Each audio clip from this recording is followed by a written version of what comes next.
Hello అండి, welcome back to my channel Roja's fashion. ఈ రోజు నేను ఎన్నో ఆరోగ్య ప్రయోజనాలున్న అవిసె గింజలతో లడ్డూని ప్రిపేర్ చేస్తున్నాను. అవిసె గింజల్లో మనకి కావలసినంత fibre, antioxidants, omega 3 fatty acids పుష్కలంగా ఉంటాయి. ఇవి మన చర్మం, జుట్టుతో పాటు ఇతర శరీర భాగాలకు ఎంతో మేలు చేస్తాయి. ఇప్పుడు ప్రాసెస్లోకి వెళ్ళిపోదాము. స్టవ్ వెలిగించి ఒక కడాయి పెట్టుకొని 1 కప్పు వరకు అవిసె గింజల్ని వేసుకొని స్టవ్ ఫ్లేమ్ని మీడియం ఫ్లేమ్ టు లో ఫ్లేమ్కి అడ్జస్ట్ చేసుకుంటూ లైట్గా దోరగా ఫ్రై చేయాలి. ఫ్రై అయిన ఈ అవిసె గింజల్ని ఒక ప్లేట్లోకి తీసుకోవాలి.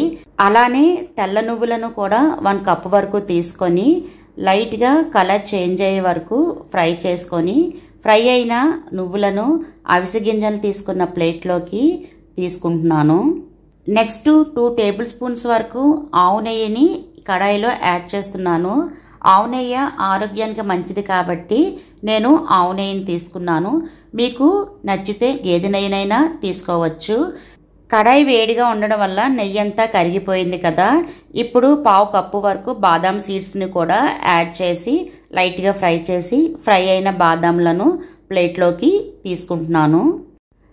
అదేవిధంగా 1/2 కప్పు వరకు ఎండు కొబ్బరి ముక్కలను కూడా గీలో యాడ్ చేసి ఫ్రై అయిన ఈ ఎండు కొబ్బరి ముక్కల్ని కూడా ప్లేట్లోకి తీసుకుంటున్నాను.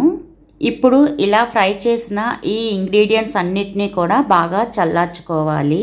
నెక్స్ట్ అదే కడాయిలో ఏ కప్పుతో అయితే అవిసె గింజలు తీసుకున్నామో అదే కప్పుతో బెల్లం తురుము కూడా తీసుకొని 1/2 కప్పు వరకు వాటర్ని యాడ్ చేసి బెల్లాన్ని కరిగిన బెల్లాన్ని వడకట్టుకోవాలి. ఇలా చేయడం వల్ల బెల్లంలో ఏవైనా డస్ట్ ఉంటే ఈజీగా తీసేసుకోవచ్చు.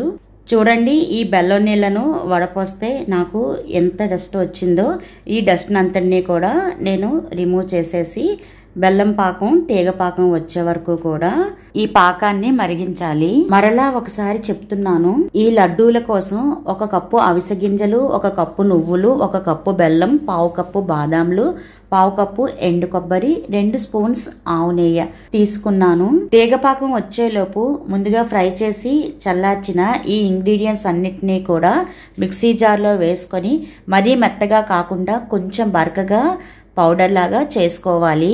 ఇలా పౌడర్ అయితే సరిపోతుంది. ఇప్పుడు బెల్లం పాకం, తీగ పాకం వచ్చిందో లేదో చూద్దాము. ఇప్పుడు పాకాన్ని చేతివేలతో చూస్తే పాకం తీగలాగా వస్తుంది కదా, అంటే తీగ పాకం వచ్చేసినట్లే. అంటే లడ్డూలను చుట్టుకోవడానికి సరిపడా పాకం వచ్చినట్లే. ఇప్పుడు స్టవ్ ఆఫ్ చేసేసి ఈ పాకంలో మిక్సీ పట్టించిన అవిసె గింజల పౌడర్ని ఫ్లేవర్ కోసం 1 టేబుల్ స్పూన్ యాలకుల పౌడర్ను కూడా వేసుకొని ఇదంతా కూడా బాగా కలిసేటట్లు ఇలా కలుపుకోవాలి. నెక్స్ట్ ఇలా కలిపిన ఈ మిశ్రమాన్ని అంతటినీ కూడా ఒక ప్లేట్లోకి తీసుకొని కొద్దిగా వేడిగా ఉన్నప్పుడే లడ్డూలను చుట్టుకోవాలి. ఈ లడ్డూలను తినడానికి కూడా చాలా టేస్టీగా ఉంటాయి అండ్ హెల్దీ కూడాను. ప్రతిరోజు కూడా ఒక లడ్డు మనం తీసుకున్నట్లయితే మనం ఎన్నో పోషకాలు మన శరీరానికి అందించినట్లు అవుతుంది. ఈ లడ్డూలో యూజ్ చేసిన ఇంగ్రీడియంట్స్ అన్నీ కూడా మన ఆరోగ్యానికి చాలా మంచివండి. మరి ఇంకెందుకండి ఆలస్యం చేయకుండా త్వరగా ఈ లడ్డూలను ప్రిపేర్ చేసి మీరు తిని మీ ఇంట్లో వాళ్ళకు కూడా పెట్టి దీర్ఘాయుష్ని పొందాలని కోరుకుంటున్నా. నేను తీసుకున్న క్వాంటిటీకి 15 లడ్డూలు వచ్చాయండి.